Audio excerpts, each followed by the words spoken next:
Recording in progress. The Chaska City Council meeting for Monday, November 21st, 2022. We'll call the meeting to order at 7:02. Will you please stand and join me in Pledge of Allegiance? I pledge allegiance to the flag of the United States of America and to the republic for which it stands, one nation, under God, indivisible, with liberty and justice for all. Thank you. Good evening, everyone. Welcome. Elise, we call roll, please. Councilmember Hatfield? Here. Councilmember Hubbard? Here. Councilmember Wong? Here. Councilmember Grah? Here. Mayor Winchell? Here. Next, we move to adopting the agenda. The corrections or additions to the agenda. If not, I'd entertain a motion to approve. Motion to approve the agenda. Motion by Councilmember Hatfield. Second. Second by Councilmember Hubbard. Discussion. Hearing none, all in favor signify by saying aye. Aye. Opposed, same sign. Motion carries. Tonight we have a proclamation recognizing TEL US as a military veteran-friendly company, and we're going to do a proclamation. We felt that this was fitting. They had a ceremony earlier this fall, but with this being right after Veterans Day, what a more fitting time. So I'm going to, and we got Rob Scryer with us tonight to, I can present this to. So if you want to come on up, Rob. So we have a proclamation from the city of Chaska. Proclamation in recognition of Tokyo Electron Limited, TEL, receiving the 2022 Higher Vets Medallion Award, military-friendly designation and beyond the yellow ribbon status. Whereas TEL US was one of only 835 companies in the nation to receive the Higher Vets Medallion Award, which is a federal level award that recognizes companies for their investment in recruiting, employing, and retaining veterans. Whereas TEL was also recognized as a Beyond the Yellow Ribbon Company on September 14, 2022 for its efforts in supporting military veterans, current service members, and their families. Whereas TEL builds and services equipment and technology that supports the manufacturing and testing of semiconductors. It's a global workforce, totals more than 10,000 employees, and veterans make up 13% of its U.S. personnel. Whereas military training stresses safety, following procedures, teamwork, and dependability, skills that are transferable to the semiconductor industry. Whereas the various roles of TEL engineers are tailor-made for transitioning veterans, and military retirees have opportunities to move into leadership and project management positions in the company. Now therefore be it resolved that I, Mark Winchell, as the mayor of Chaska, on behalf of the Chaska City Council and the Chaska community, do hereby congratulate TEL US for being recognized as a military-friendly company, and I want to thank them for their dedication to supporting military veterans and their families. So I'm going to sign this for you quick.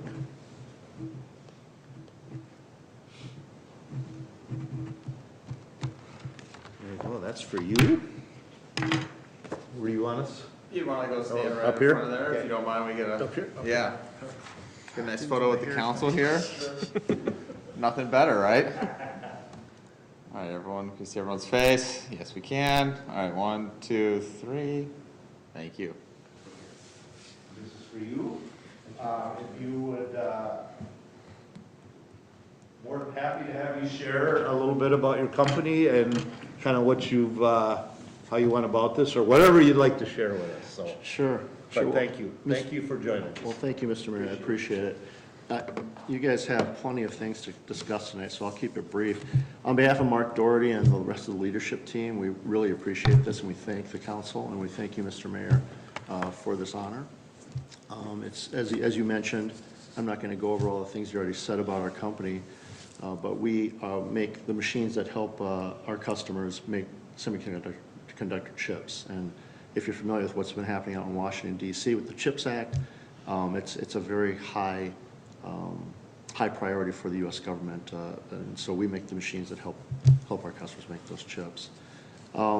As you mentioned, we're a very veteran-friendly, military-friendly company. 13% of our employees are veterans or serving military members. We hope to grow that number, and I would just say thank you again, and we're looking forward to the continued partnership with the city, with the council, with you, Mr. Mayor, and engaging in the community and finding ways of how can we continue to extend ourselves to be friendly to veterans. Thank you. Thank you. I had the pleasure of attending the event in September, and I had not known about Beyond the Yellow Ribbon Company before, so it was kind of a new event for me. I mean, I knew of cities, but they got that status for a company, and they had tours going on that day, but I wasn't able to stay, and I just recently went back and toured. It's an amazing operation there. It's not what I was thinking at all. But there are so many rooms that are totally clean. I mean, and what's the super clean one? There's for all these testing of these machines, it is amazing, all the different rooms and how they're transforming. They're definitely moving and growing quickly. I met with, is Mark the president? He is the president of this facility. Yep, and but he said that they are looking to expand, they're looking at doing more production here, and planning on doing some stuff, and maybe even an addition on the building, and that's what I wanted to get Matt involved with them, if there's some way that we have some ability to help them, or if they need space, so just to work with them a lot more. It was a very rewarding program to be involved with all the veterans there, and a lot of high-ranking officials that were there that day, and had Senator Klobuchar zoomed in, and Representative Phillips zoomed in. It was quite the event. So thank you, Rob, for coming. I appreciate it, and I extend our congratulations to Mark as well, if you would, for us. So thank you. Thank you. All right, anyone else here for visitor presentation? Anybody online, Kevin? No one online. Okay. Oh, and I forgot to mention, Rob himself is 22 years of service in the military? Is that right? Well, thank you for your service. We appreciate that. Wow. I guess you fit right in there well then, don't you? But more importantly, I would think you know the challenges that the veterans go through, and certainly should be able to help the program, so it's awesome. Absolutely, yeah, and there's a bunch of us that are helping transition from military life to civilian life. Perfect. All right, thank you. Thank you. All right, next, we are at item 7, approving previous meeting minutes and that's from November 7th council meeting. Again, if there are no corrections or additions, I'd entertain a motion to approve. Did you give us your presentation yet? Yeah, just did it. he Oh, you asked. did. Oh, sorry. Yeah, never mind. Usually that's me saying that. Now you got me confused. Sorry. No, I asked, nobody was there, so. Now you got me off. Is there anyone willing to make a motion on the previous meeting minutes of November 7th? Or corrections? So, I make a motion. Okay, I have a motion by Councilmember Hubbard. Second. Second by Councilmember Hubbard. Hatfield. God, I can't do both. you got me all goofed up now. Sorry. Discussion. Hearing none, all in favor signify by saying aye. Aye. Post same sign. Motion carries. All right, moves us to item 8, consent. Again, these are items that need our approval, but not necessarily a conversation, but any and all can be discussed at any point. So with that, is there any discussion on any item?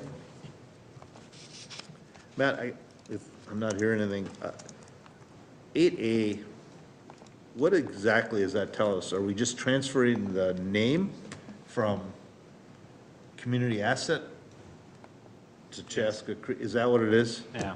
Okay. It's based, well, at least you dealt with it, you probably know it better. Yeah, Mayor and council members, this is just a formality of sorts. The original agreement that we have for this grant agreement was with Community Asset, and technically the project name, the project is going under another entity's name, so hence the reason why we're assigning Okay, this. because I was reading that, but I wasn't sure if that's what it was telling me, so, okay, all right. Anyone else have any questions? Entertain a motion to approve consent. So moved. Motion by Councilmember Hatfield, Second. second by Councilmember Grau. Discussion. Hearing none, all in favor signify by saying aye. Aye. Post same sign. Motion carries. All right.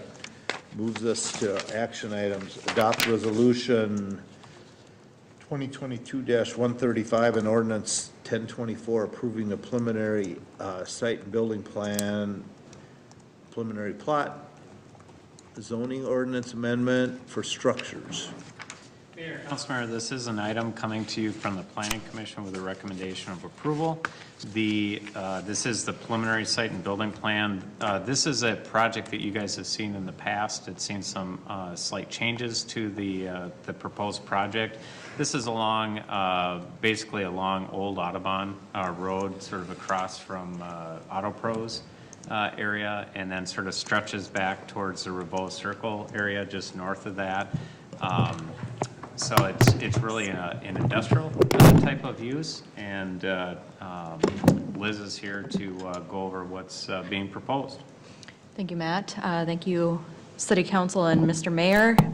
We have a preliminary site and building plan, preliminary plat, and zoning ordinance amendment being proposed by the project known as Structures.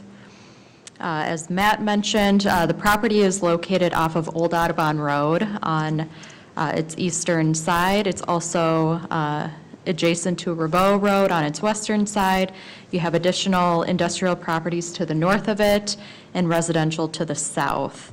There is an existing regional pond and a high line transmission line that exists on the south side of the property. So we're at the second step in the process, still a third and final step to go. So we'll see this one more time through Planning Commission and City Council. Just a couple views into the site, looking from adjacent roadways from Revo and Old Audubon, as well as Revo Circle to the south of the site. So this property has gone through a couple approvals through the planning process. It actually dates back to December of 2018 when we saw the original concept plan come through. It was approved at that time. That showed a singular building and layout and site plan for that approval. Then subsequent approvals came in 2019 for the preliminary site and building plan, plat, and a rezoning to a planned industrial district. And after those approvals were done, it was noted that the soils were poor out there and that the layout that was being proposed would result in a very hefty financial and construction type layout in order to achieve foundation systems that would sustain the soils that are out there. So with that information, they did go back and re-look at their plan and provided a revised site plan in May of 2020. So they went through the preliminary site and building plan approval again, which showed a reorientation of the building to the west side of the site so that they would avoid where the poorest of the soils were.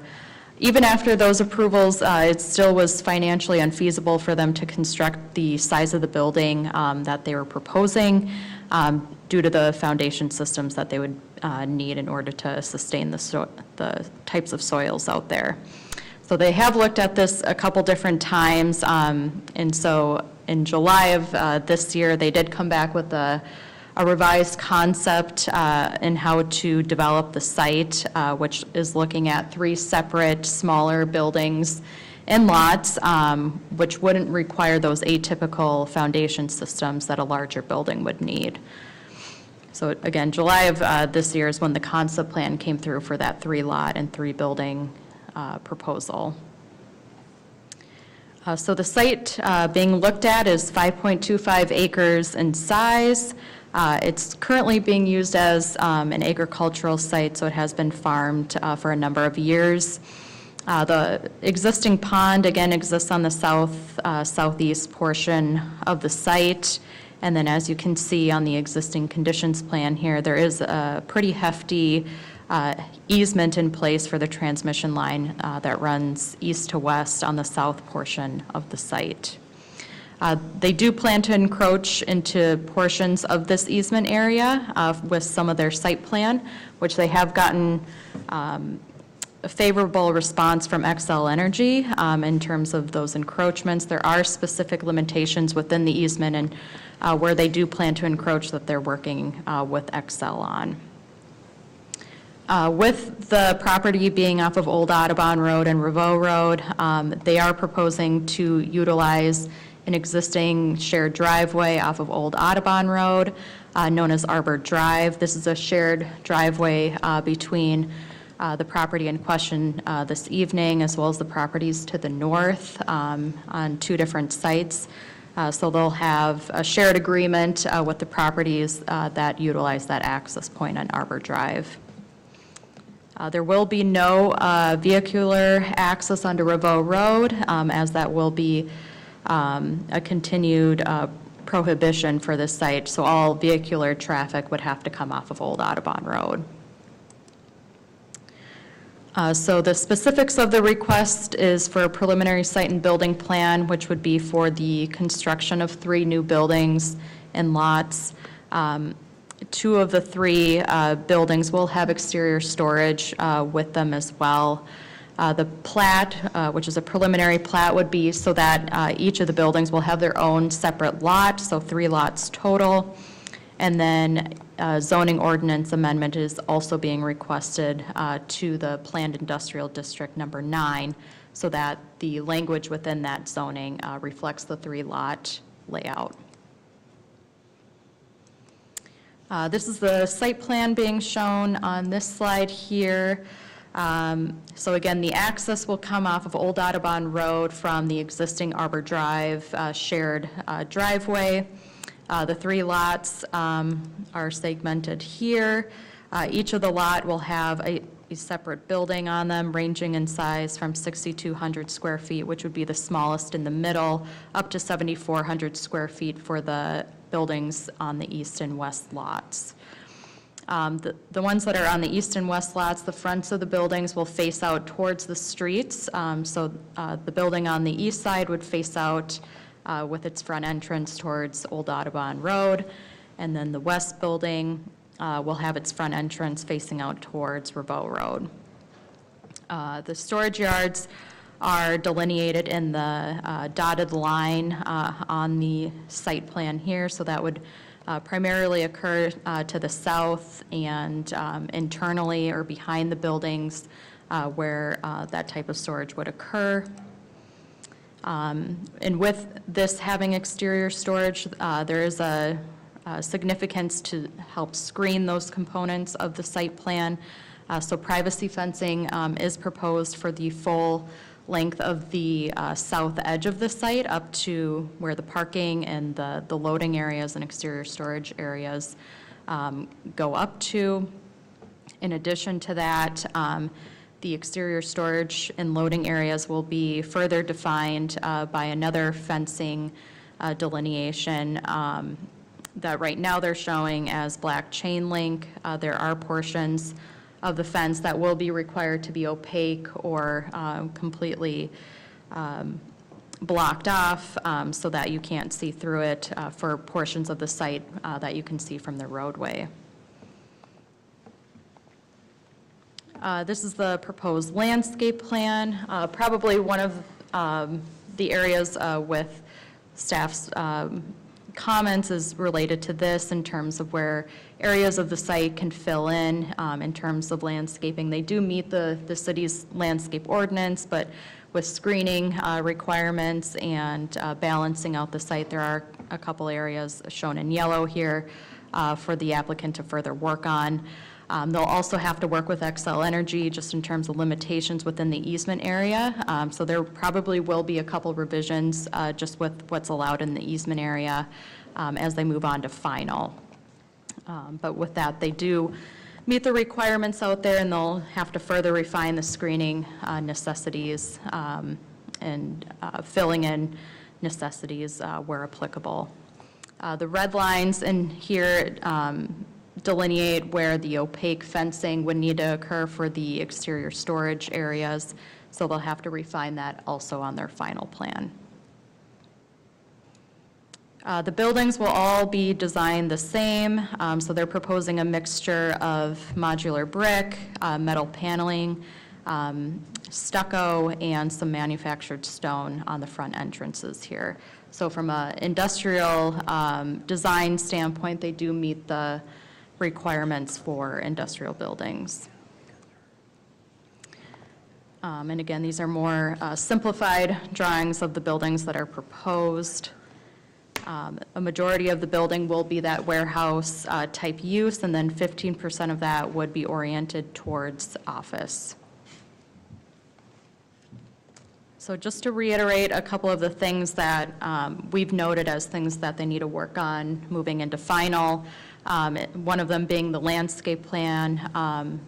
I should have noted that they don't meet the understory requirement just by a couple trees, so they'll have to make sure in their final that that is being met with their revisions, filling in where needed for screening, as well as just balancing out the site, and then also working with Xcel Energy on any encroachment areas and what the limitations would be in with that. And then working on the fencing that's proposed for some of these exterior storage areas so that everything will be screened from public view or public right-of-way. So in conclusion, there will be two motions this evening. One would be to adopt resolution number 2022-135, which would be approving the preliminary site and building plan and preliminary plat for structures, and then based on the conditions that are listed within that resolution. And then the second motion would be to adopt ordinance number 1024, which is approving the zoning ordinance amendment to the PID 9 zoning district, and based on the ordinance that's provided as a supplement in your packet. Happy to answer any questions. We do have the applicant here in the audience as well to help answer questions. All right. Questions for Liz? I think we've seen this a number of times. I do have a question for you, sir. Are you, I had a name here. Are you Jeremy? I am. Hi, Jeremy. Hey. Welcome. So are you still, I know in the early on plans, you had one area where was gonna do maintenance of vehicles and stuff. Is that one of those buildings still set up that way? That middle one? The two end ones are set up more that way. Okay, so that would still be that way, and then storage would be for vehicles and product and stuff like that? Correct. Okay, so it just hasn't changed, other than you made 3 small buildings versus Correct. 2 the other way? Okay. That was all, I was reading it that way, but it's hard to tell, you know, it's just a proposed building, so, okay. Okay. All right, thank you. I have a question, just not even project related, but just curious if Old Audubon, not for you. If you knew this, it'd be great, no offense, but it'd be great. Old Audubon, what's the, like, long-term view of that road? Like, I don't go up and down that road a lot, but it's like, oh, it doesn't even have, like, curbs and kind of road, and it's very patched together with sealant and everything like that. Obviously, this right away and expand it all fits all that, I get that, but like, what is the long-term? Part of it is to understand the history of it. So the history of it, it was actually a county road. And when Audubon got reconfigured over to the east, it was done to be able to accommodate putting the flood control channel in. So the reason it doesn't have curb and gutter is because it was an old county right-of-way that just had the ditches. So long-term, when that road needs to get reconstructed, it would be reconstructed as a city street with curb gutter, all that type of stuff in it. It does have patches. It's actually not in terrible shape right now, so it's probably going to be a while before it needs to get reconstructed, but we'd certainly have it as part of our overlay program. I was just curious. 'cause Yep. You don't find, I mean, it's kind of like, and that history is good, I think you brought that before, but it is kind of a street that's somewhat in the middle of town that doesn't have that, which is rare. Yeah, it's actually how we ended up with that area now that's natural prairie grass to the north. You know, it all used to be to the east. Well, it of- just ran straight up, Yep, right straight right up. through that, but right through the diversion channel and. Yep. Thank you. All right, anyone else? All right. I think it'll be exciting to see that project come to life again. And just utilize that space that's been available there, and it's all commercial, industrial in there now, so I think it's a good fit, and but the buildings look good, so I think it'll look good there, and all the blending, or the landscaping and the fencing should make it fit in just really good there, so I'm excited. All right, anyone else? If not, I would look for someone, we're gonna just go right in order here, I would look for someone, make a motion to adopt resolution 2022-135, approving the preliminary site and building plan and the preliminary plot for structures. And we do those separately from the ordinance, Yep. right? Okay. Yep, we're just doing the resolution. So moved? So I have a motion by Councilmember Wong, Second. second by Councilmember Grau, to, again, we're adopting resolution 2022, and this is step 2. There would still be a final phase that we have to get done before moving forward. As long as we're in kind of a question, are you thinking construction start this winter or spring? Probably spring at this point. Okay, all right, just curious. All right, anyone else question? We got a motion and a second on the floor. All in favor signify by saying aye. Aye. Post same sign. Motion carries. Now we're gonna, motion to adopt ordinance 1024, approving the zoning ordinance amendment to PID 9. Discussion? Entertain a motion to approve ordinance 1024. So moved. Motion by Councilmember Hatfield, Second? second by Councilmember Wong. Discussion? Hearing none, all in favor signify by saying aye. Aye. Post same sign. Motion carries. All right, we're good. Thank you. Thanks for being here. Thank you. We move to 9B, adopt resolution 2022-136 and ordinance 1025, approving a preliminary site and building plan and rezoning for northern water treatment plant, City of Chaska. So Mayor and Councilmember, I've been looking forward to this one because we get to grill Matt over here. He's already looking nervous, chewing on his finger. Yeah. No, actually, this is good timing because as you remember at the last work session, we talked about the budget for the water department for this upcoming year. And obviously, one of the things that we talked about was the construction of this new water treatment plant that would be behind Cub Foods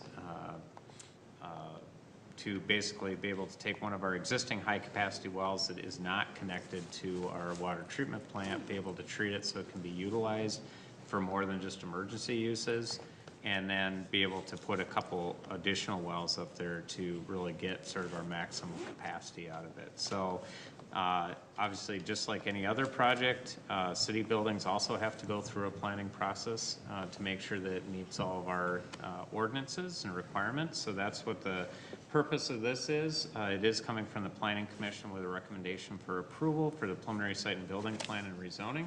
I'll turn it over to Liz to go through the details. Thank you, Matt. Thank you, members of the council and Mr. Mayor. We have a preliminary site and building plan and rezoning request for the North Water Treatment Plant being proposed by the City of Chaska. So the site is located and delineated in red in the above aerial exhibit. So you have Hunter Mark Road on its western side.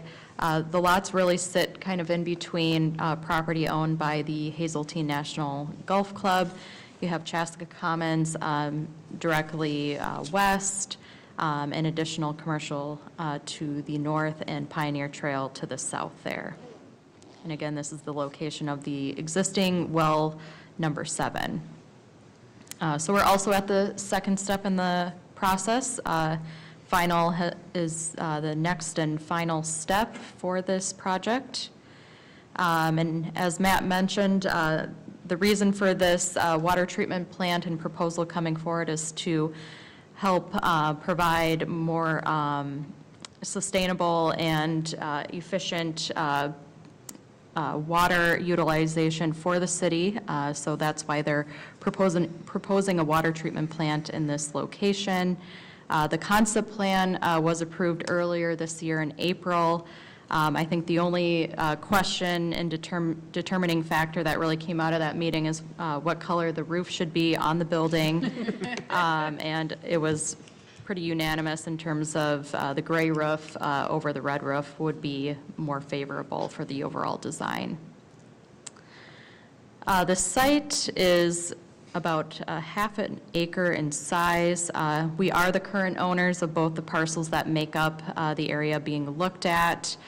The zoning for the property is open, so it's a holding district until it gets developed or rezoned. So a part of that request this evening is to rezone the property to a zoning district that is more compatible of the use that's being proposed there.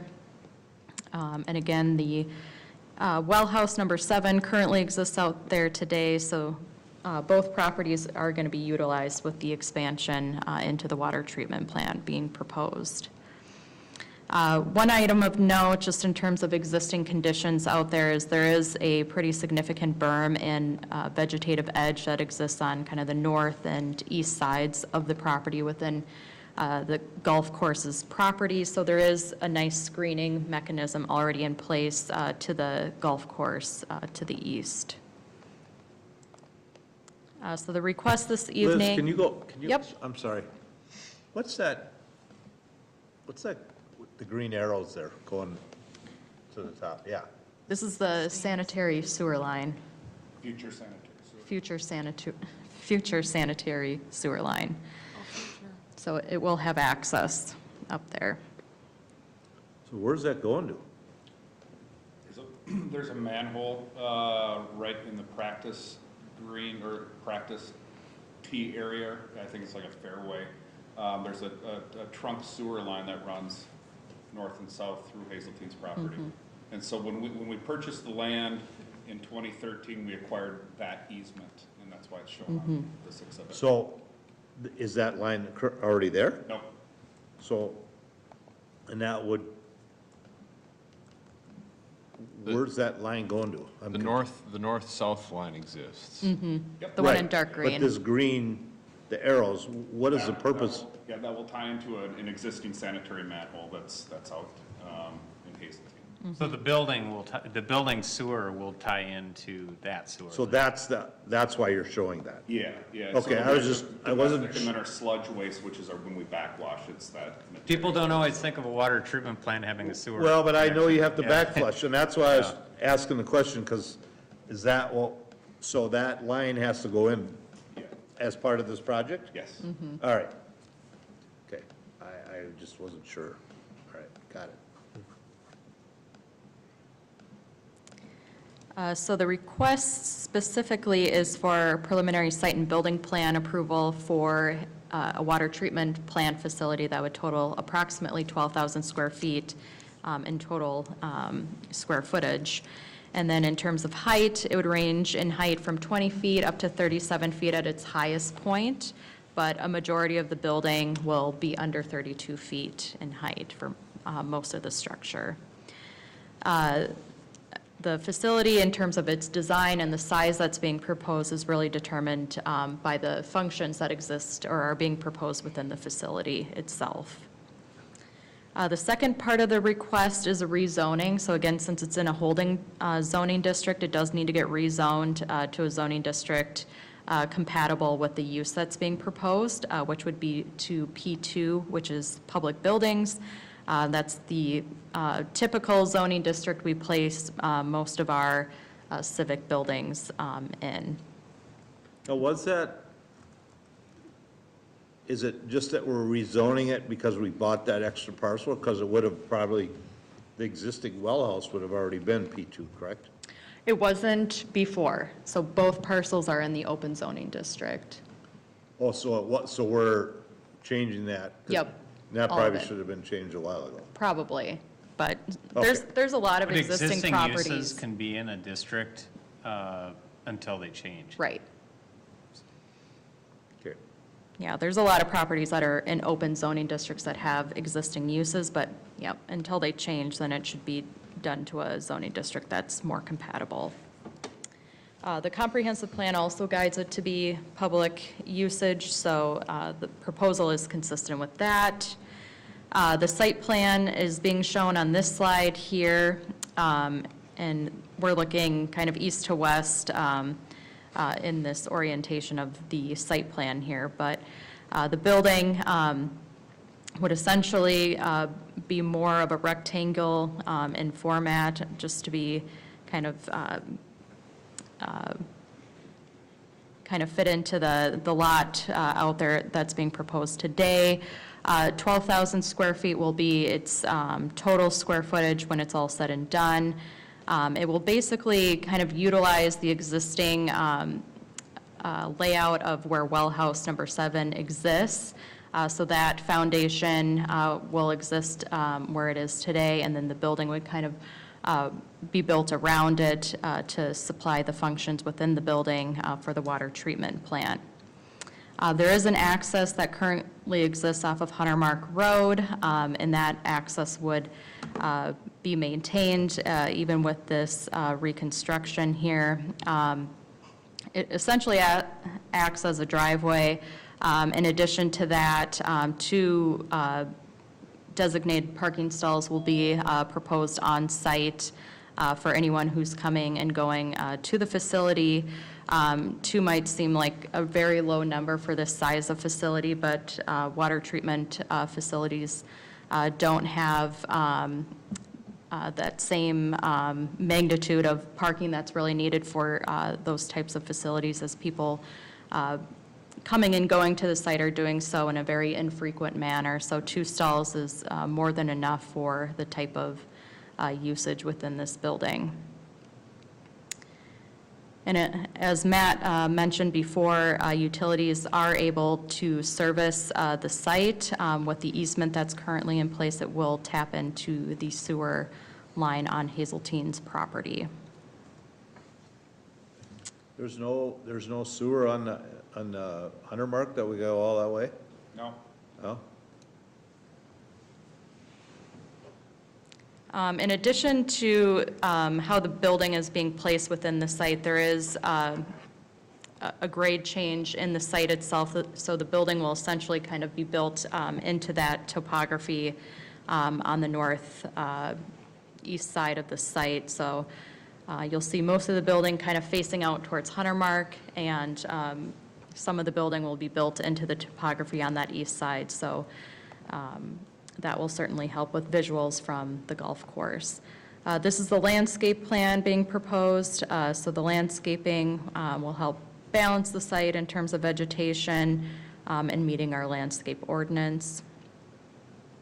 The design of the building, you'll see a lot of similarity with the city's civic buildings within the city. So the main material of the building will be a Chaska brick blend. There will be white metal facade, architectural paneling for a majority of the building as well. There will be some glazing or windows also added to the front side and some on the back side here to provide some translucency. One comment that we wanted to make sure was achieved was ensuring that the building did have 360-degree architecture or similar architecture on all 4 sides of the building, which is being achieved with the design being proposed here. Brick will wrap around the entire building, as well as utilizing that same architectural paneling on all four sides to really break up the building. And as you can see, a majority of the building and its height would be seen from Hunter Mark Road, but on the east side, it will be built into the topography there, so it won't appear as high compared to Hunter Mark Road side. So, question for Matt. Does this have to have any openings in the roof to remove pumps or anything? Yeah, for the well 7, if you see the double doors on the south side or Yep. right side, there'll be some type of a opening or hatch in the roof, whether it's a skylight or something like that will have to be removed in order to pull the well and all the piping out. That's what I just didn't see it, and I figured we had to have something there. Yeah, for the high service pumps, we'll probably have, that room is slated to be to the east of where well 7's wellhead is, and so we'll roll those out in some type of carts or jacks when we have to pull those. Okay. So. And then as you can see in this image and elevations, the gray roof is being proposed. And again, that's to match the feedback that was received during the concept plan. And really the reasoning for going to the gray roof was allowing the building to blend in a little bit better into the background and what's being seen from the golf course. But also as it abuts Chaska Commons, the gray roof design is implemented over there, so it would really kind of blend in to that backdrop as well. These are a couple renderings being seen from Hunter Mark Road looking southwest, and then on the back side looking northwest from Hazeltine's property. We also put together a couple more zoomed out shots from the areas of the golf course that have people utilizing it. So this is taken from the driving range that's closest to the site, looking southwest. You can see just minimal portions of the building really peeking through the existing vegetation out there. And again, kind of the reason for that gray roof again would really help blend into the background just a little bit better versus a red roof would really stand out amongst the trees there. What's that thing in the front of the picture? This thing? The Tree. The tree. Yeah, it's just a blob. Google tree. Jello, basically. Must be a hurricane going on there or something. man. It's going in every direction. Motion. Hologram, actually. There you go. So there's also two motions that you're making this evening for this project. One would be to adopt resolution number 2022-136, which is approving the preliminary site and building plan for the North Water Treatment Plant, and then subject to the conditions that are listed within that. And then a second motion to adopt ordinance number 1025, which is approving the rezoning from open to public buildings, P2. Happy to answer any questions. Otherwise, Matt is also here to help. So, quick question. So just kind of, some of these are kind of recap of this question. So, what's the volume of water that can be processed through this facility? It equals well 7 individually, so it's 1,750 gallons per minute or around 2.5 million gallons per day. Okay, and how does that compare with the existing water treatment facility? The existing water treatment facility can treat upwards of 12.8 million gallons per day. So- We don't have enough water to go into that. Yeah, so now, is this plan to run only as a backup, or is it plan to run as a sort of a supplementary? It'll run every day. Okay, And so what this will allow us to do in the future is, the majority of our water goes through the Victoria Water Treatment Plant is what it's called. We will be able to completely shut that treatment plant down and serve the entire community off of this new water treatment plant during the winter months, so we can do significant maintenance to the filters and other things where we can't do that right now. very cool. One of the things we actually had in the CIP plan after this is finished is actually taking the media from each of the tanks up at the big water treatment plant, because it's time to do it, but it's, you know, it's good this will be online, because you can just take it offline then. Right, because otherwise, you know, like, I think we had this conversation before, is that whenever we go back to well 7, because it's untreated, it's basically brown water, but, you know, comes to, it's safe, but, you know, it's got Got manganese in ugly. it, yeah. Yep, a lot of Very manganese. little iron, but it's got manganese in there. And then so, what we'll also be doing as part of this treatment plant is there's what's called well 10 will be drilled right on the north side of this treatment plant. And that will be there to supplement when it'll be able to run at a little slower speed. And we could put VFDs on well 7 and just slowly run them together. But what the overall concept is we'll have a well up near the loop, and then well 10 will equal what well 7 is. And so we'll be able to go full capacity with either well 7 or well 10, and then that future well. No, That's way down the line though. okay, so yeah, there's no rush on that. How long was, like, 5-10 years out kind of thing, or even further? For the loop well? Yeah, for, Oh, yeah, that's gonna be well beyond 10 years, I would think. okay. So this past summer, there was a bunch of drilling, and I saw there's like, it looks like they were drilling a well, but that's further forward around the edge of Hunter Mark than where well 10 is marked on the plans here. That was- So now, is that a test well? That was a test well for well 10, so what we did was we drilled down just to see what the geology was down there, and to see what aquifer we could get water, and we got down to it's called the Tunnel City Wanawak Aquifer, and that's where we want to pull water from, because it's in basically a different layer than well 7 is, and so they shouldn't influence each other. That's what we're trying to avoid, and that's what this test well proved, is that the water that we want to go get is there. Okay, so now it's at a shallower depth than well 7? Well, Or is it- 7 is very shallow. It's called, it's in the glacial drift. And so, well 10 will be about 600 to 600 feet down. Okay, so this is quite a bit deeper than that. Yep. Okay, got it. Yeah. So, well 10 is there, are you saying there'll be an additional well by the Well, loop? 7 is there, well 10 has to be added. Yes. Right, but I mean, are you gonna add it right by 7, or is it by the loop? No, well 10 will be added by well 7. It's just gonna be on the north side of the building. This is where well 10 will be. Okay. And then the future well is up at the loop.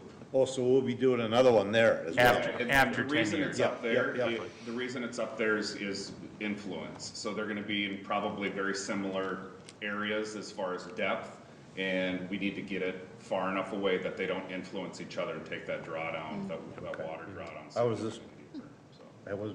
I thought we were saying 10 there, and then we said the loop, and so I Yeah. was, So those two small wells will ultimately equal well 7, so we can run as much water through this new treatment plant as possible.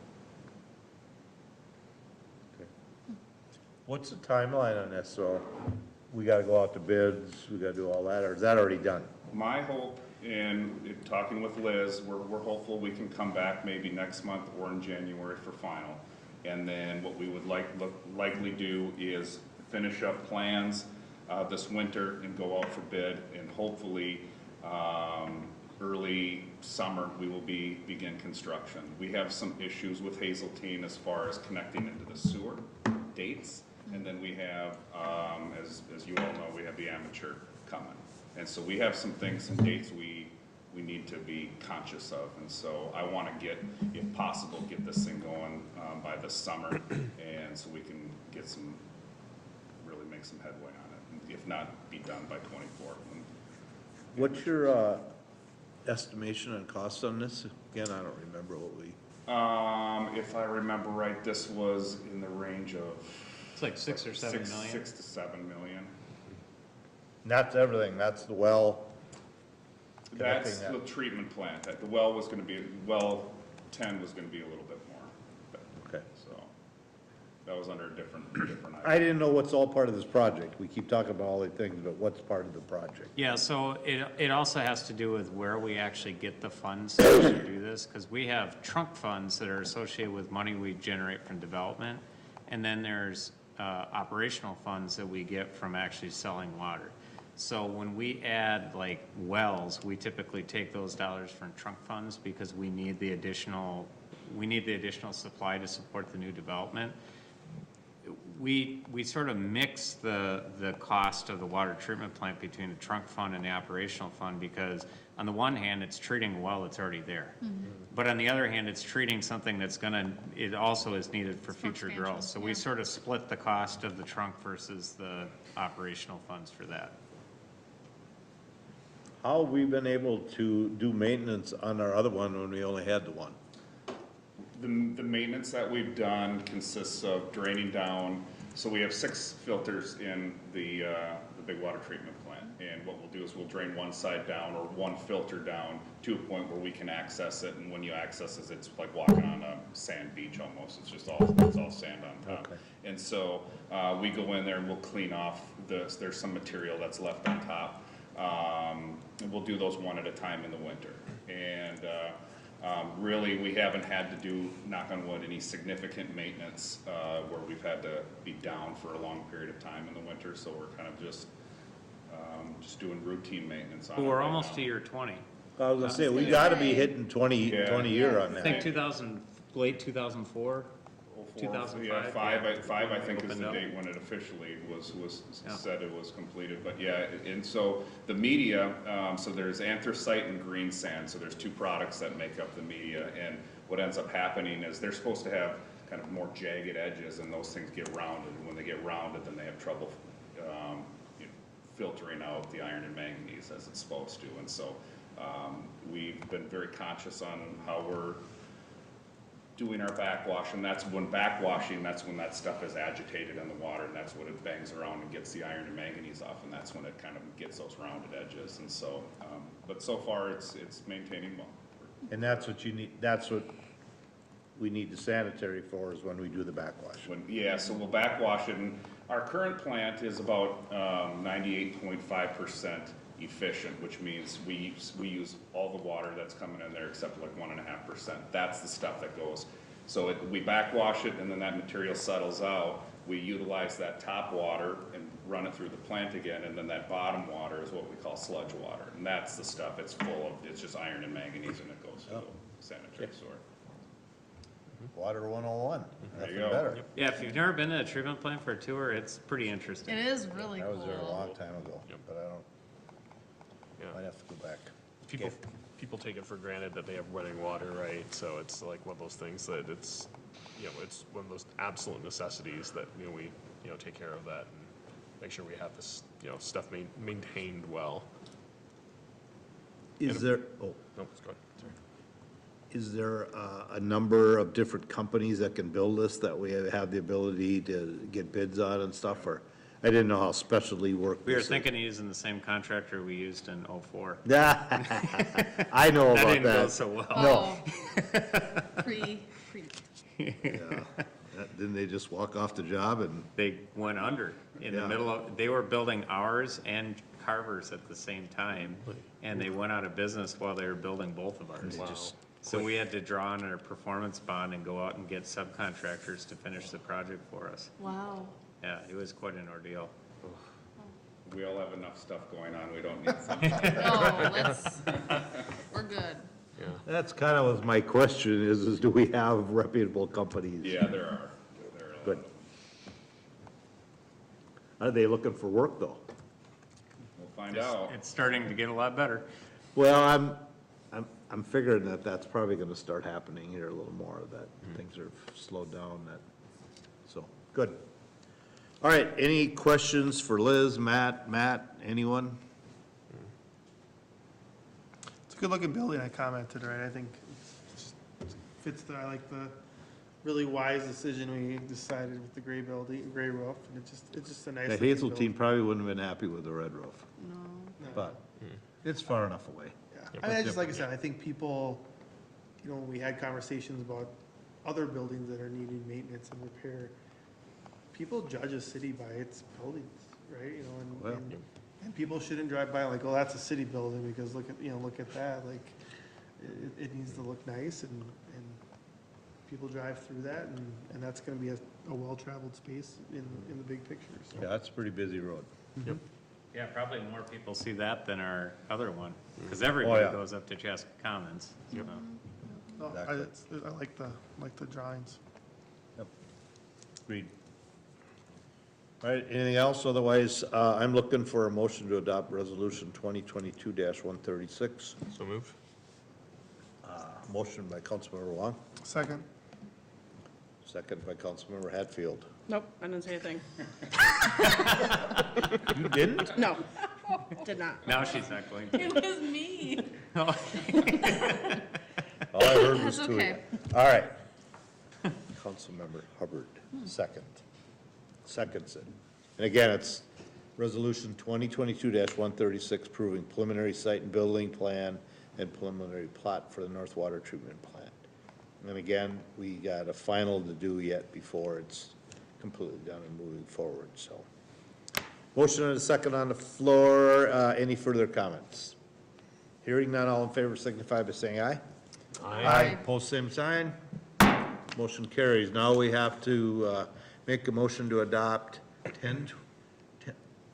Ordinance 1025, approving the rezoning from open to P2, which is public buildings. So moved. Motion by Councilmember McGraw.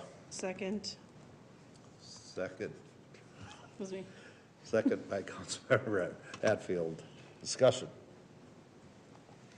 Hearing none, all in favor signify by saying aye. Aye. Post same sign. Motion carries. All right. Great looking water tower, by the way. Now ask Matt a really tough question. It is a good looking water How tower. many feet high are the letters on the water tower? Yeah. I use that one. I know. 17 feet. 13. Yeah, 13. Or 17. I might have made a mistake. No, I said that. We'll say 17. The mayor says 17. We'll say 17. No one's gonna go up there and measure it anyway, so we'll take your word for it. 17 of the mayor's feet. Yeah. You Better done? quit talking about water. We'll put Nate to sleep. All right, we have one item left. A request for proposals for architectural and engineering services for a public safety facility. Mayor and Councilmember, I'm going to turn this over to Elise. Mayor and council, as you know, last fall in your strategic plan, you identified that one of your visions is Thanks, that. Matt. Sorry. Is that in 2025, Chaska's quality facilities. And from there, you set several strategic directions, and one included, looking at those reinvesting in the core assets, including city facilities. So you had previous conversations, but you really set it out in that strategic plan you did.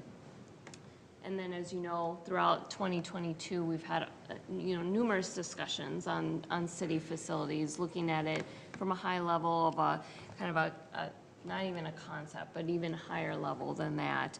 And tour groups that you had through your buildings in February, as well as an educational campaign that happened throughout the summer at various events, the block parties that you all hosted, that sort of thing.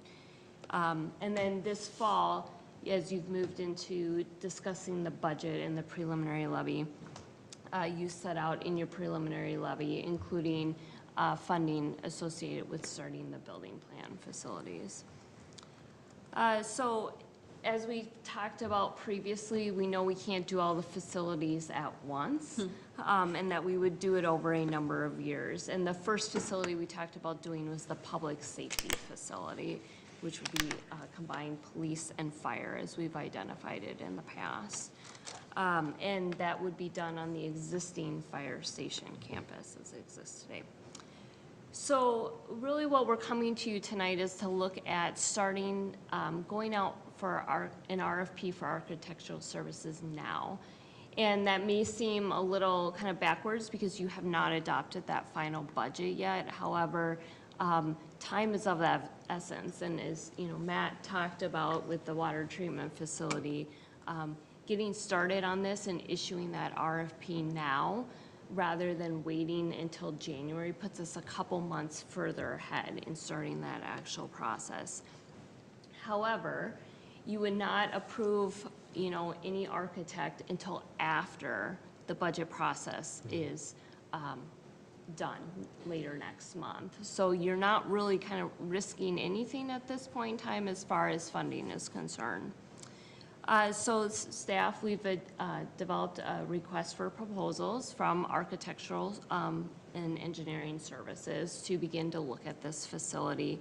And really, it kind of looks at, but is not limited to, kind of those architectural, engineering, which would be civil, structural, electrical, mechanical, as well as space programming, schematic designs, construction documents, landscaping plans, all of that stuff. So that's all laid out in the RFP that we've developed. The timeline that we are proposing is that tomorrow, we would go ahead, if you approve it this evening, tomorrow we would issue that RFP, and we would leave it out for approximately 1 month to allow architects to submit a proposal. Given the holidays in there, we would propose an early January 2023 interview process. And then the council would review a selection of the firm at the January 23rd, 2023 meeting. And so that's the RFP timeline. Once you have an architect on board, you can see in your staff report laid out that really throughout all of '23 and into early 2024 would be kind of that design process happening. And that we would go out to bid potentially on this facility in February and March of 2024. So over a year away, essentially. So the recommendation tonight is that staff is recommending that you do go out and ask for proposals from architectural and engineering services so that we can continue to move this forward. And as we talked about before, if you decide not to move forward with the budget process, or including the facilities in your budget process for 2023, it would allow us to stop the process as it is right now. So we are recommending that you have a motion to approve us issuing a request for proposals. Two quick additions to that. One is, as part of the interview process, we do have user groups identified in both the police and fire departments. And that's starting at the architect, choosing an architect or making a recommendation for an architect. Because at the end of the day, whoever the architect is gonna have to be able to get feedback from people within the department. And we want to make sure that we have somebody that's able to work with the departments and get that feedback. And so we have 4 people from the police department, 4 people from the fire department, then myself and Elise, and sort of we have our building maintenance included on that to really come back and make a recommendation on who the architect would be. The second thing is, it seems like a long time between January of 2023 and May of 2024 when you'd actually start it, but there's a lot of stuff that has to happen in between there. And so if we're gonna hit that 2024 construction season, that's where we really need to start in early 2023 to get that going. And that's why hopefully what we laid out here is something that, keeps that process moving without committing you guys to, through the budget process now. So that if you guys do move forward, then we can just jump right into making sure that we're trying to keep on that time schedule so that we don't have to go through 2 years of the program and then, wait till the next year to start an actual building. We want to be able to try to,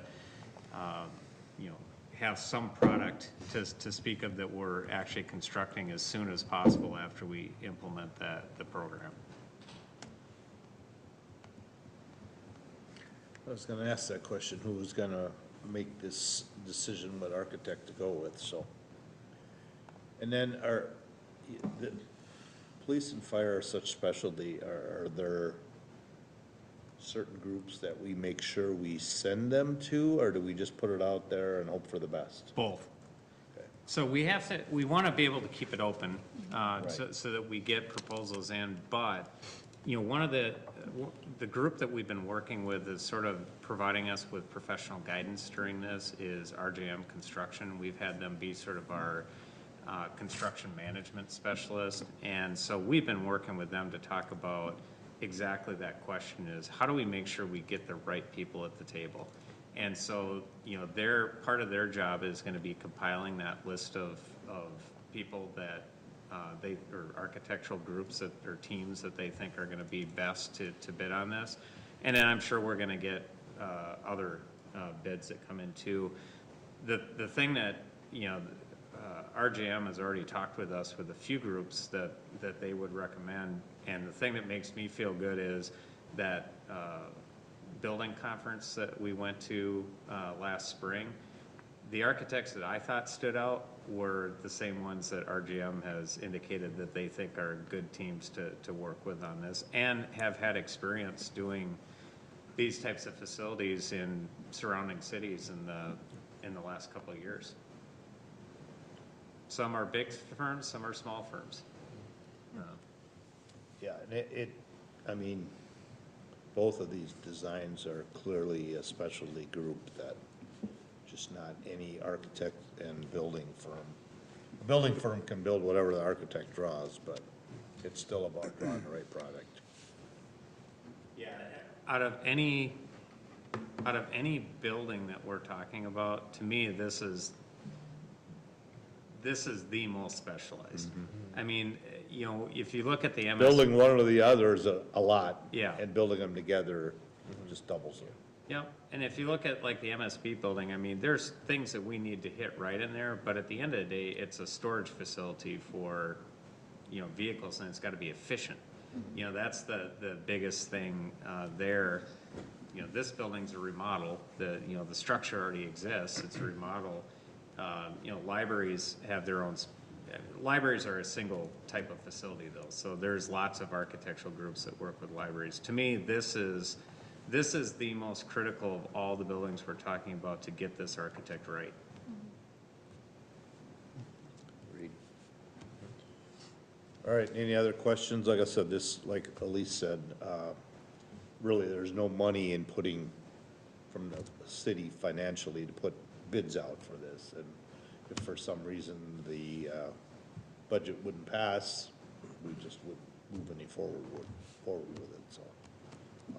But I agree, getting it out early and making sure that give us significant time for people to see and getting the right people on board, so. All right, I would look for a motion if someone is willing to do that. Make a motion to. I got it here. Request, okay. Approve issuing a request for proposals for architectural and engineering surfaces for a public safety facility. Yep, make that motion. A second? So a motion by Councilmember Hubbard, second by Councilmember Wong. Discussion. Hearing none, all in favor signify by saying aye. Aye. Post same sign. Motion carries. All right, that is it on our action items. Moves us to bills. Just 3 quick questions. One, on page 1, Shakopee Valley Ford, there was some accident repair. What happened? This was the police squad car that got hit by the drunk driver. So we're a pass-through, that gets paid. Yeah.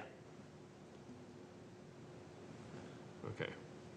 Second one was on page 10.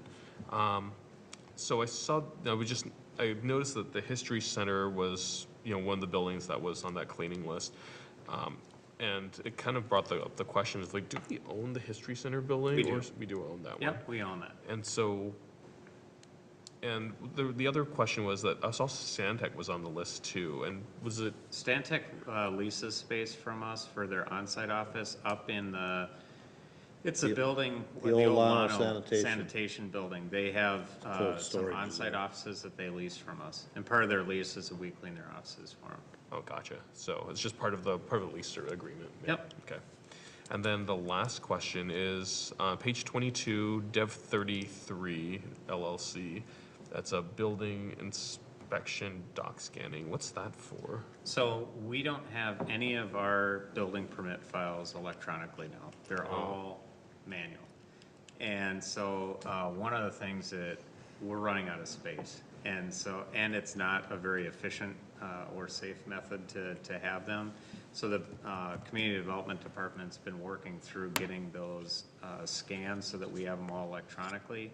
One of the things I think this is going to be significant to get completed, especially as part of the building improvement project, is how much less storage do we need?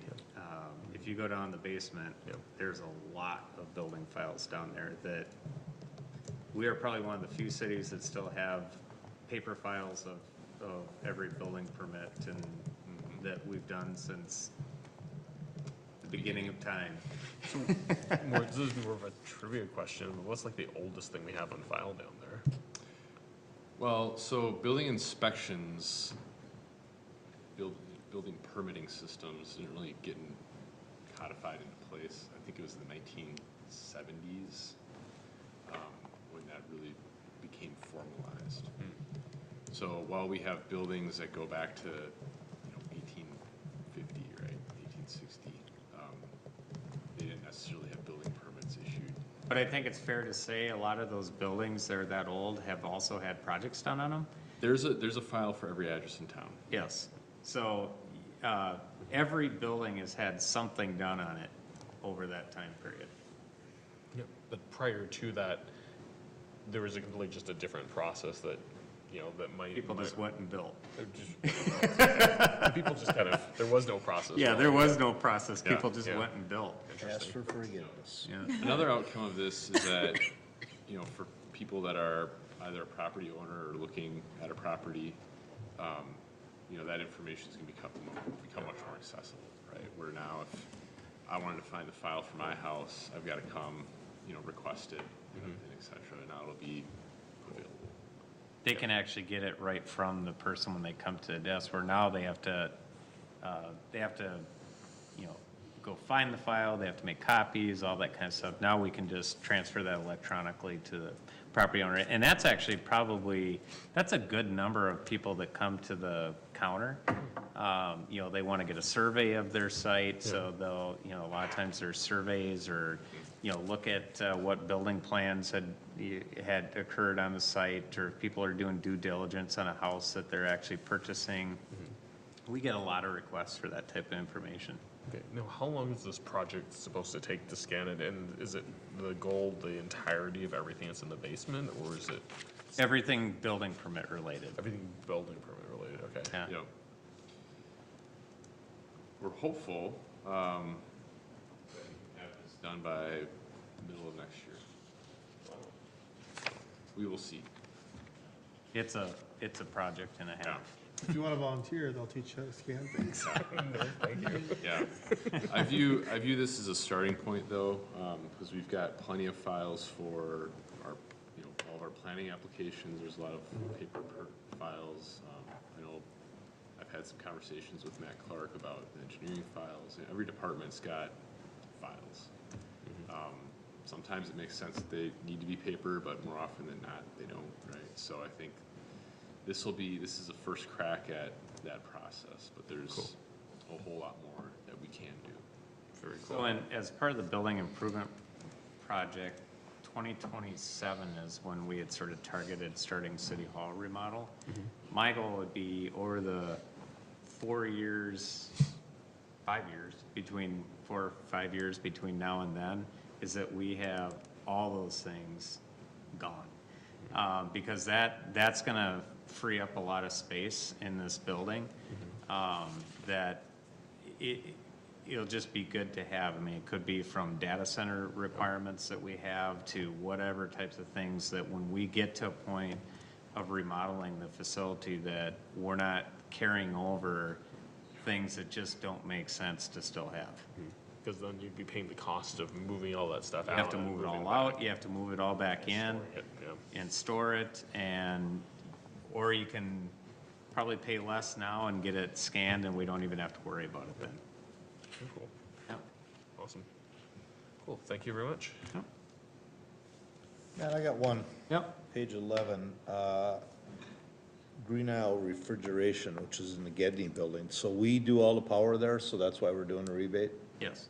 I kind of thought that, but I wasn't sure if that had changed, so, okay. All right, anyone else? Motion to pay the bills? So moved. Motion by Councilmember Wong, Second. second by Councilmember Hatfield. Pay the bills, discussion? Elise? Councilmember Hatfield? Yes. Councilmember Hubbard? Yes. Councilmember Wong? Aye. Councilmember McGraw? Yes. Mayor Winchell? Aye. All right, moves us into other business. Councilmember Grau. I guess first, I'd like to congratulate my fellow council members and mayor on reelection. I also like to thank the city of Chaska for, in Ward 1 for reelecting me. It's fun to see people get out and vote. I know everyone, regardless of your candidate won or lost, is excited not to get things in the mail and see TV ads anymore. We can all appreciate. For 2 weeks. For 2 weeks. We can all appreciate kind of a little bit of a reprieve from that. So, other topic I had, I see in the Matt's report about commissioner interviews and the openings there on heritage preservation, human rights, parks and rec, and planning commission. So just a shout out, I know we're advertising, so two just individuals who are watching, a million viewers. Great opportunities to get involved. I know some of us were on council, we're on different commissions. I still think some of the most fun I had getting into the city when I first moved was on the Parks and Recs department, because I was kind of new to the community. I had a passion for that.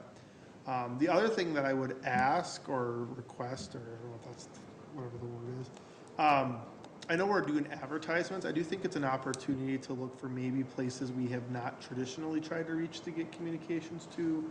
In particular, I'm thinking about, our diverse populations in the city of Chaska, largely recognizing that sometimes those groups are feeder groups to a council. And so getting, attraction to individuals that make up our city. I know we probably have our tried and true mechanisms of communicating those, but if there's other avenues that maybe are more, that we haven't tried, I think it would be good to try, because I always like to see a good diverse candidate base, because again, I do think eventually sometimes that feeds into council members and is representative of the city. So, I think that is all I have. I'll let you know when you ask for seconds at the last time. Just kidding. I'm good, thank you. So how you do it? Councilmember Hubbard. Ooh, I'm up. Okay, I would like to echo the same thoughts and sentiments in regards to elections. Congratulations. And just kind of as a recap from the last meeting, I was able to attend the Veterans Program at the Chaska Middle School West. Always an excellent program, very well attended, and even though it was cold outside in the beginning, the program inside was really, really excellent. So always thank them for taking the time and energy to put that forward for the community. I also had the opportunity to present the state of the city at the last chamber luncheon here, and I pretty much stayed on time and point, and very few technical difficulties. And so that went well, and it's great to hear. I mean, obviously it's great to tell and communicate to the businesses what our goals and objectives are for the year and where we're kind of facing forward and heading towards. But it's also really great to hear from our neighboring communities of what their goals and objectives are and where they're going in the future. So just so great out here in Carver County.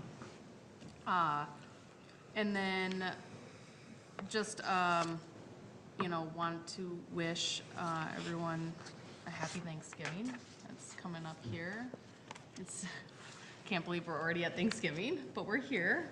And just to, I know the kind of the kickoff of the Christmas or the holiday shopping season will commence here, and just to shop local and,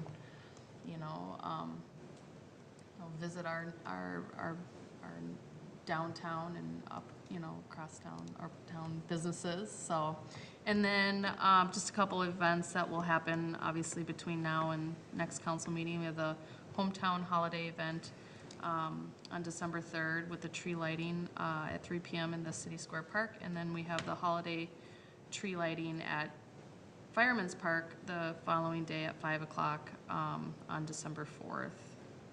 6 o'clock. 6 o'clock. 5 and 6. And I don't, 5 o'clock online, but okay. yeah, and I think you said 3 o'clock on the other tree lighting? Maybe I'm in a different time zone. Because that should be 5 o'clock, right? I thought 3 o'clock sounded kind of early, but Well, they have activities in the park that Yeah. go from 3 Yes. o'clock until the lighting is the last thing. Yeah, Yeah. there we go. Yep. but I think that's around 5. Yep, I that's think it's correct. 5. That's the hometown holiday, so that's at Sure. 5 on Saturday. I just want people to show up a few hours early for that. Well, there'll be plenty of activities that Have a they good do. crowd, yeah. Yeah, The so, Christmas llama will be there tomorrow. Yeah, who doesn't want to hang out with Christmas llama? so the hometown holiday is December 3rd, and the tree lighting at Fireman's Park is December 4th. Because it is confusing in it. The tree lighting is at 5 on the 3rd for hometown holiday. Yep, Okay, sorry, I and it's at 6. misspoke. And it's No, at that's all right. 6 for the Chaska tree lighting on 6 Sunday. for the one on Sunday. Correct. I misspoke on that too. You shouldn't let me go second. This shouldn't be allowed. That's it. That's all I have. I'm not saying anything more. I don't want to That mess You're up giving up anymore. there? Maybe, just, at least for today. All right. Councilmember Wong.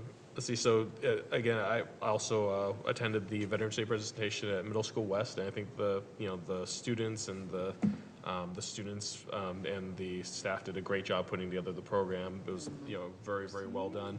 And thank you to all the veterans who serve and who have served our country. And let's see, in regards to the election, congratulations to my colleagues who have been reelected. So congratulations and thank you to everyone for coming out and voting. We had a really strong turnout again this year in Carver County and throughout Chaska. So thank you guys and thank you everyone for coming out, because I think it's really important to exercise that civic duty and to be an active participant in our process. So I think it's a great thing to see that people are engaged. And then we covered the tree lightings, and only other thing is happy Thanksgiving, everyone. Be safe if you're traveling, and hopefully won't have any like really, really crazy weather out there this year. That's all I got. All right. Ms. Hatfield. Yes, I want to thank everyone, and I would like to thank our election judges. I feel like this was a tough year in Carver County for our election judges. They worked late and hard, so thank you to the election judges, and thank you for everyone who voted in the election this year. Events coming up this Saturday, is Small Business Saturday, so you can shop big on Friday if you want, or you can shop small on Saturday and locally, so I recommend that one. Covered hometown holiday. What, the tree lighting, the confusion around that, so I don't know if we want to provide this to Parks and Rec feedback. They have their Facebook event showing 5 to 6:30, but the banner does say 6 to 7:30, so they may just want to correct the times on the event itself. I'll let them know that.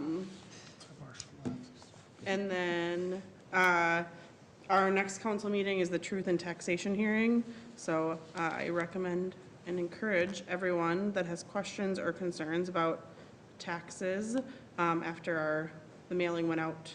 I think most people will get it today or tomorrow or the next couple days about taxes, that they contact us, any of us, if they have questions or concerns, but there is that hearing. But it is nice to hear from people before then, so we can kind of digest any thoughts they have. So I would encourage everyone to contact us before then. And we love to talk about it, so, or I love to talk about it, I assume they do too. And then, yeah, just happy Thanksgiving. It's supposed to be like nice out, like 40 degrees, so take a walk after you eat the turkey dinner. The snow melts, I can put my lights in my yard. I was unprepared for this really cold and snow. Ground's not froze, so you can stick anything you want. I might be froze if I have to be out there right now, though. I was out there today with no gloves on. Yeah, it was nice today too, and yesterday I was walking Sunshine. around. St. Louis Park. Sunshine helps. That's all I had. All right. Mr. Cabot. right. Elise? Ditto. Ditto. Jake? Nothing to add. Matt? Happy Thanksgiving. That's pretty quick. I just have a few things I want to start with. Thank you very much for all your confidence and support in re-electing me as your mayor. It was a long, tough, and close race, so thank you very much for doing that. And I too want to say thank you to our election judges. Couple things that slowed the vote down this year and didn't make us one of the first states reporting, and for sure the first county reporting. The county had some issues with ballots that came in the mail. There was a crease, and as they went through, they kept showing 2 votes. So they had to look at them and determination. So that slowed it coming out of the county. And then our Ward 1, right? Ward 1 had one more votes than the tally, right? Than the tally showed? Had one more voter receipt, or one less voter receipt than ballots. Yeah. We were missing the voter receipt. I'm not sure what happened there, but that's quite a process that they went through. Plus, every time they counted, it still showed that way. And then ultimately, what they had to do after counts and recounts is get a election judge from each side, a Republican and Democrat, and they chose a ballot to remove. And then they had to reprocess it, because that changes all the votes in multiple races, so then they had to. Including write-ins. Yeah, so then they had to go and then rerun that all through. So it was quite a night for some of the election judges, and then we put them to work again today, because after the county does their canvassing, 3 sites are chosen. They're all randomly in a cup, and one of our sites, Ward 2, right, Ward 2? Was chosen, and they just, because they were all put together, some of the votes got crossed over afterwards, is that right? Is that what it sounds like? Yeah, because there's 2 precincts in Ward 2, some of the precincts got mixed together when it went into the box. When they went into the box, so thank you to our election judges. That's a lot of work, way more work than they've done in many years. But we got it figured out and got it in, so that's the most important thing, so. A couple things that I forgot to mention is the girls volleyball team went to state tournament, never mentioned it. They didn't have a great outcome, but I think it's that having the ability to play in a state tournament is huge for the underclassmen, which there are quite a few underclassmen that are playing on there, so it's still congratulations, only, what is it, 8 teams? I think it's 8 teams get there, so congratulations to the volleyball team. And then another Chaska grad that kept forgetting to bring up is Brad Hand, a Chaska grad that pitched in the World Series, so not many, and this is his second one. So not too many people can say that they've ever played in the World Series, and he's gotten 2, and he's still fairly young. He's probably getting there in his, because how long has he been in there? When did we go? 2009, 8, I think he graduated in 2008, and then I think he came up in like, let's say, So 11, 10 or 11. Yeah, it must have been 11, because I was mayor. Yeah. So yeah, so he's been in, Longer than you'd think. yeah, 11 years. Yeah, he's played for 5 teams, I think, so. Yeah. Yeah. But he's with the Philadelphia Phillies, but it still was pretty cool watching it, and there's Brad Hand pitching, so pretty awesome. So congratulations to Brad, and certainly the Hand family still living here in town, so congratulations to all. I wanted to say thank you, Taylor, for doing the State of the City. I haven't been attending the last 4 years because I sit on the TAB Commission, and that happens to be our big vote about solicitations, or basically where the money goes. And it's hard not to be there at that particular one, so we've made the decision that it's more important for me to be there than to be at this mayor, and they've just never changed it, so. But anyways, it works out great. I've heard nothing but great compliments about all 4 of you have done it now. You're the final of the 4 to do it, so. Who's next? Thank you. Who's next? You are. We have to figure out who's the next pro tem is. It would be Mike. Wouldn't it be in Mike the again? Order, It rotates around. Yeah. So it'd be Mike. based on our Next thingamajig. year. We didn't do real good at, well, overall, Chaska did okay. County didn't do great on the solicitation. We lost, I'm still disappointed in that. So we lost $10 million for the Arboretum Bridge. It's a long story. We don't have enough time to talk about how that happened, so it's kind of frustrating, but nonetheless, it happened, and we'll keep plugging away and But we did get the Engler Boulevard Trail. we got the trail. That one is a big deal. That's big for us. Yeah. Like I said, Carter County was a little disappointed, but it's, I don't know, there's 34 members that are voting, and it's a challenge, because everybody's after something different, and the last solicitation, Carver County and Chaska did pretty well, so I guess you gotta have the pluses and minuses and geographic balance as far as funding, so. Lastly, council meetings December 5th, as been mentioned, that's truth and taxation.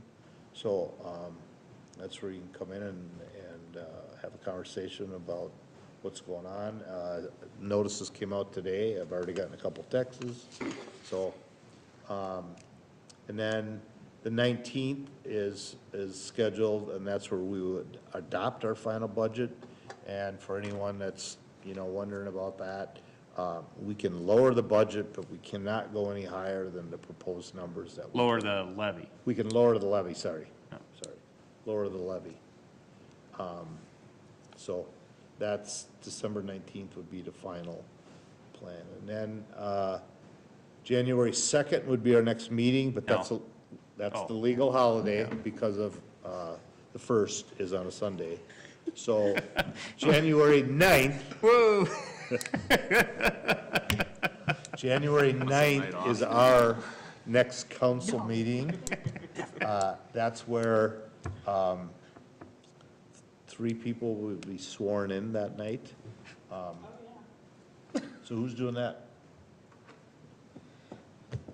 I assumed it was me, but the drama around the horn here I'm makes it just- seem like it might be Matt. Just so.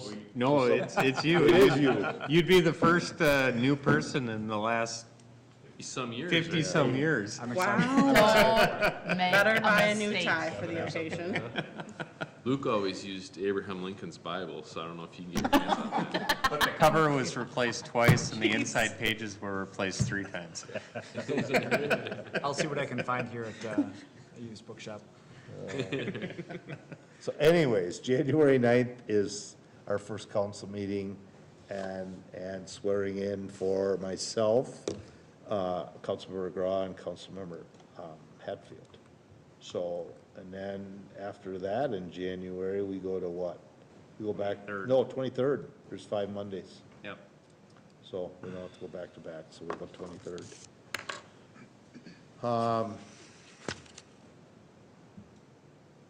Yeah, what else? Anything?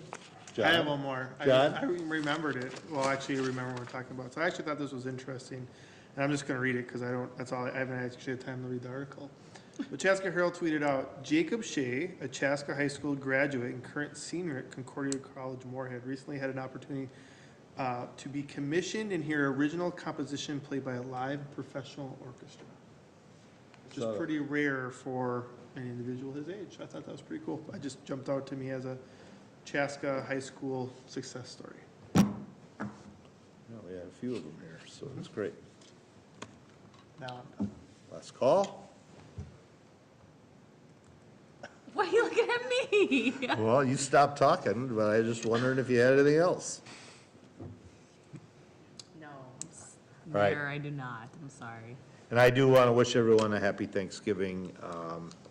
Hope you have a great time with family and friends. Careful traveling. Like I said, I think we got good road conditions here, but I don't know about other places, so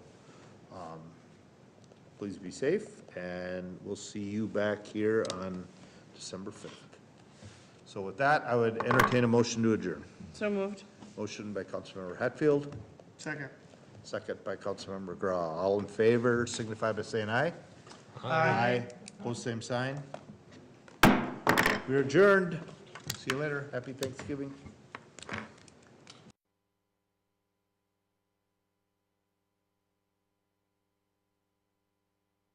Recordings.